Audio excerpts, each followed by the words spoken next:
Welcome to another episode of Paranormal Perspective. I'm John Lorden, and joining me as always is... Christy Arnhart. This is the show where Christy looks into a paranormal or paranormal adjacent topic. She does a bunch of research on it, presents it here to us in front of a live stream audience, and we put the question to them, is this actually paranormal or not? What do? I kind of take the other side. I try to prove that maybe it's not paranormal, maybe there's something else, maybe there's something more reasonable and easier to believe in. But for Christy, she's a believer. She believes in all this stuff. Everything. So, Christy, what are we talking about today? Well, today is a historical case. We'll be talking about the murder of Elva Zona Heister Shue and how her ghost helped solve her case. That's interesting. Okay, I like that story. How a ghost solves a case. So what is the question that we're going to be putting to the audience? Did the ghost solve the case? That's what I was going to ask, yeah. But you know me, I always ask super simple questions that screw it up. I do. I think that's fair. Well, because did the ghost solve the case? I mean, if the ghost solved it, then that is paranormal because it's a ghost. That's true. So I think that's fair. We'll go ahead and start with that. But if I change the question at some point, that's on me. But let's go ahead and take a look at this together. Tell us about, is it Zona? Is that her name? Elva Zona Heister. Yes. This is Zona. Doesn't she look like a happy person? All those pictures back then were just so... You're like, whoa. So we know very little about Zona's early life in West Virginia. It was just too long ago.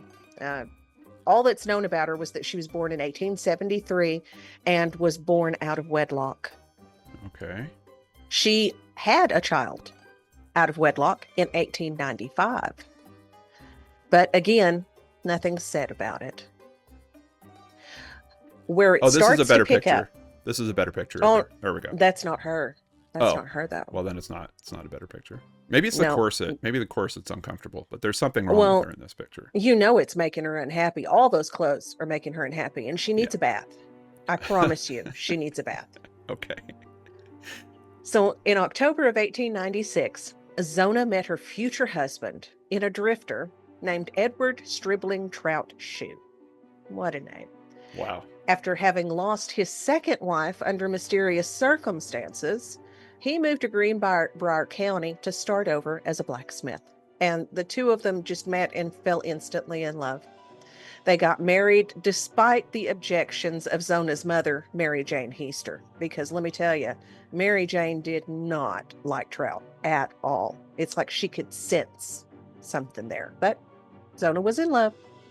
So they married and they lived peacefully for a while. But on January 23rd, 1897, Zona's body was found at home by a young man who had been sent to the Shue house on an errand, probably just to deliver something simple or to get somebody. He found Zona at the foot of the stairs in her house. She was stretched out with her feet together and she had one hand resting on her stomach. It scared him. He didn't even try to wake her, nothing. He just immediately ran down the road, got his mother, who in turn called the local doctor and coroner, Dr. George Knapp. Now, when Knapp arrived, things were a little bit hinky because Mr. Shue had moved his wife from the bottom of the stairs and placed her upstairs in their bed. Well, but for the time, you wouldn't have an ambulance coming or something like that. No. So, No, you wouldn't. I'll give him a little pass. on that. He had redressed her in a high-necked affair, one of those stiff dresses. Okay. And placed a veil over her face, the cat hair. It's getting weirder now. It's getting weirder. Yeah. Okay. A little bit. Now, the tradition at the time, and even in some places, is still the women come in and take care of this. They wash her body, they redress her, and then they sit with her for the night. But he blew through all of that and took care of it himself. It was very, very weird. Throughout the doctor's examination, Trout stayed by the doctor's side. wouldn't let him get a good look at anything. And she would constantly run to the foot of the bed and hold his wife's head in his arms and cry and cry. Oh, this is so, so terrible. Well, finally, he just told the doctor, the exam's over. I'm too upset for this. I want to just be with my wife so that we can take care of her burial. So Knapp ruled that the cause of death for Zona, and they had the best causes of death in Victorian times. He said that she died of everlasting faint. Everlasting faint. Everlasting faint. So she fainted forever. Forever. Just died. I wonder if someone paid someone to come to that determination. Like that sounds like, I've got this great idea, guys.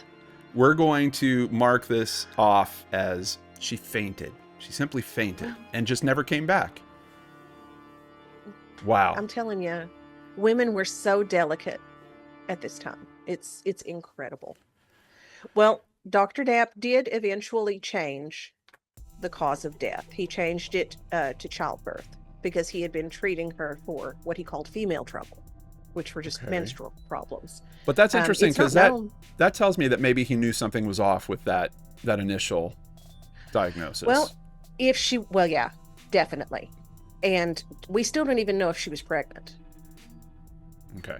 That's a problem. This was all just so weird. I mean, I know that they didn't have the knowledge that we had back then, but good God, come on, man. Yeah. Now, when Zona's parents were told about her death, her mother knew exactly who had done it. She's like, there's no way that it was not Shu. He acted strange at the funeral. People would see him around town and he would be grieving to the extreme. I mean, just way too upset. Give me his name again, because I don't remember. Is it Trout or is it Shu? Or is that the... Well, Trout Shu is his name. Trout Shu. Okay, I got it. Thank you.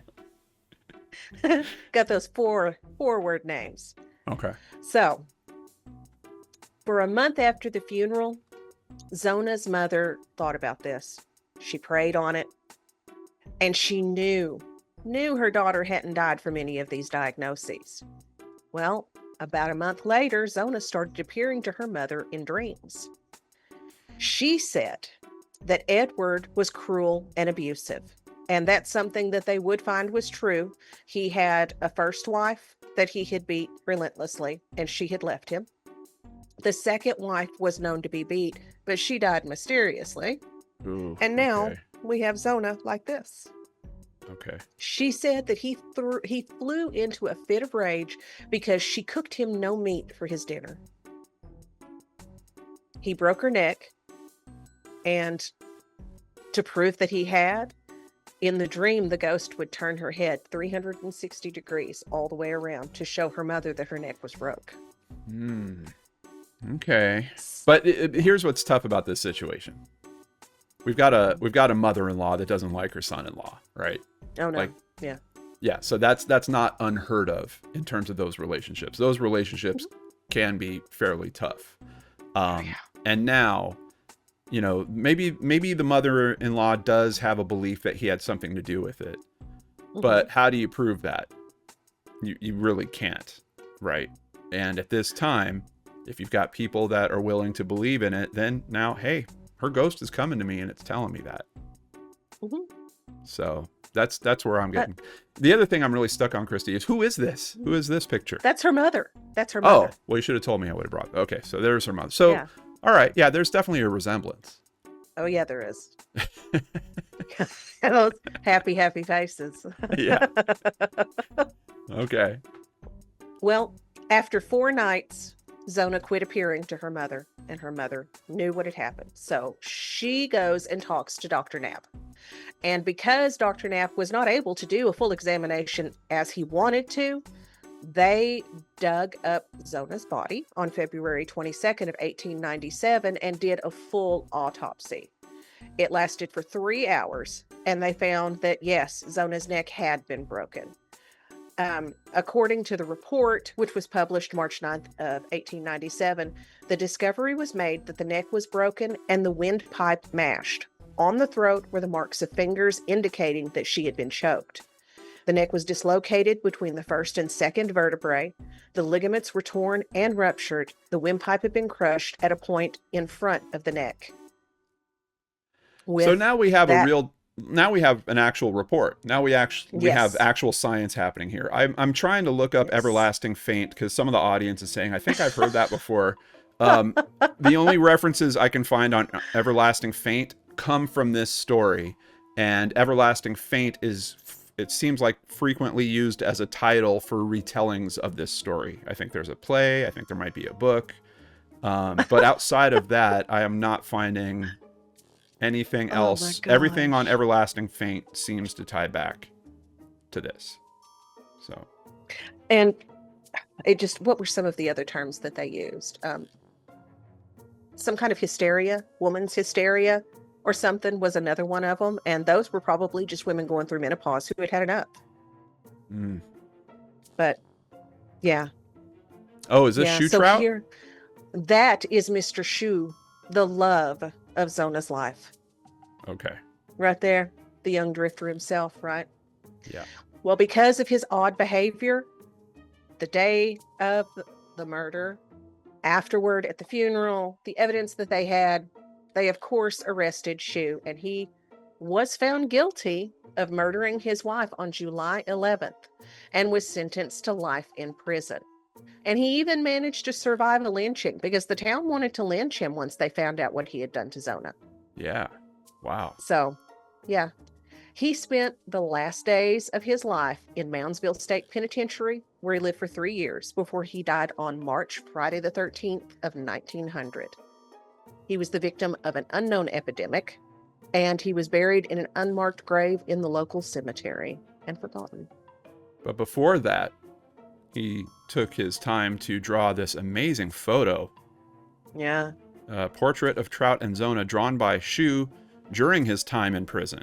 So he decided to take up art. I don't think he got her right. He didn't get her right. Look, she's like smiling in this picture. Yeah. No, it's not good. But yes, there we go. All right. Well, and in terms of, okay, it's interesting because what you're saying is the question we're going to put to the audience is, did the ghost solve the case? But what really happened here is the mother said that the ghost told her things, and that might have prompted the action of them to exhume the body, perform more analysis, and find. Mm-hmm. This is going to be interesting to see how this goes. Well, and keep in mind, this is not the only time it's happened. We have a recent case, the murder of Jennifer Stewart by Adrian Dale, an aspiring rapper. He thought that killing her would make him a better rapper. I remember that story. Yeah, her ghost haunted him until he confessed. Did we do it? We must have done a case cracked on that or something. That's familiar. Yeah, we did. Yeah. Yeah, we did. Okay. Well, it seems like, I missed this. We actually have proof here too. Christy submitted proof. It looks like we actually have, we got a picture of the ghost here. Here we go. There we go. Okay. Mm-hmm. Well, all right. So here's my argument. Mm-hmm. The doctor solved the case. They exhumed the body. He did the work. Science came in, got the right conviction. Guy winds up in jail. It's just the question for the audience is, could that have happened without her mother talking about this ghost story? And I'm not saying that the ghost story is real or not. I'm just saying she spoke about it, and did that necessarily prompt the action to happen? Or would it have happened anyway? I think so. Because there's another part of this story that we're all having trouble swallowing. And it starts with the word everlasting and it ends with the word faint. Yeah. And I think the doctor might have had just as much of a problem with that being the cause of death, the determination for the cause of death, that might have been enough to prompt the doctor to say, no, we have to do an exhumation, and we have to get a better It understanding. might have been. It was a month later, and he still hadn't done it. That's a good point. All right, we're going to put it to the audience. Did the ghost solve this case? And we're only giving them a yes and a no. Answer is going to be no third option here. You've got to choose. You got to choose between one of those two. Short of a recording. I don't even trust recordings anymore, Christy. No, I had a friend. I had a guy that I worked with. I haven't talked to this guy in probably 25 years. And he emailed me about the Malaysia flight 370. Yeah. And apparently there's some guy on YouTube that has released a video. I think he's only released it a month or two ago. And he's like, oh, this is video that was leaked. It's of flight 370. It's somehow taken from above the flight. So you're looking down on an airplane. It looks like kind of crappy, like that military whited out footage that we've seen from the supposed legit UFO sightings and stuff. But it's at there's one frame every maybe 3 frames a second or something like that. It looks super, super choppy. But it shows this plane kind of kicking around. And then all of a sudden these 3 white orbs that are surrounding the plane and then start kind of spinning around it more and more and more. And then it's tracking the plane as it's moving towards a cloud. And all of a sudden the 3 white orbs there's a big white flash and the plane just disappears. Oh, teleported. Right? Now I went reading through the comments and people are just convinced. First of all, this guy has 90,000 subscribers and the video's only got 15,000 views, which I'm not knocking that. I mean, my check out my views. I get it. But if this was really proof of, this is flight 370 transporting out of reality, for some reason people aren't buying it. And I had to write a nice little response to this old friend and just tell him, I'm like, you might be talking to the wrong person. Because I did go down the rabbit holes before, but basically my conclusion was, at this point in history, photographic evidence is done. Because now, you don't even need skills in Adobe. You don't need Photoshop. You don't need After Effects. You don't need Premiere. You don't need any of that. If you can type a sentence, you can create video of aliens buzzing around a plane and it disappearing. That's where we're at with AI. Yeah. But to counter that, there is still the possibility of proving these things. And I point to the Phoenix Lights. You have multiple witnesses, multiple points of view, all kinds of different camera footage. It's a mass witnessed event. Well, Kurt Russell saw it, but I'm sold. Okay. There we go. So for me, that's the new bar that we kind of have to hit when it comes to proof. It's unfortunate because sure, there's situations where maybe there's only one person that's witnessing a ghost or something along those lines. And guess what? Sorry, your cell phone camera probably isn't going to be enough to prove it anymore. No. But, no. Okay. We put it to the audience. Did the ghost solve the case? It's surprisingly close. It's a 60-40 split. Ooh. But Christy... Oh, now come on. No. What more does Zona need to do? Appear on video? Maybe. Well, I gotta tell you, the other cross section of this story is, no way, a mother-in-law that didn't like the child, the person that their child married.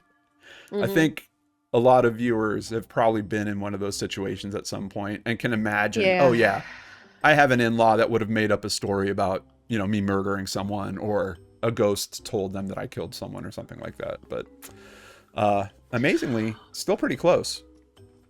Well, and we even have a case like that going on in my hometown just down the road. Someone who disappeared, I want to say almost 30 years ago. The family has renewed the search and the police have started to dig at one of the houses. So the husband is deceased. We're afraid that the husband did it again. Yeah. Again. Definitely a phrase we hear too much. Christy, where can people send their ideas to you for future episodes of Paranormal Perspective or Conspiracy Consensus?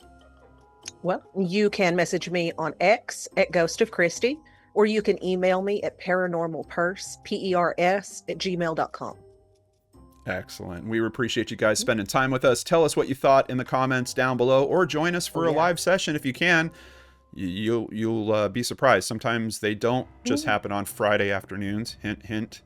Occasionally, we have to do extra episodes. They might pop up in the middle of the week. Turn on the bell, turn on the notifications, and if you see that it's happening, jump in, because they basically are only here when they're live, and especially for these midweek ones, they instantly disappear. So you got to be here live, and we need you. We need you to help with the show, because we need people to vote. Yeah. Thank you so much for joining us on Paranormal Perspective. Until next time, we'll catch you on the other side. Gonna save from the screen tonight. Sean and Chris deal with some fright. Paranormal vibes, we brought the light. And catch us again, it'll be alright. We'll see you soon, don't you fret. Enjoy the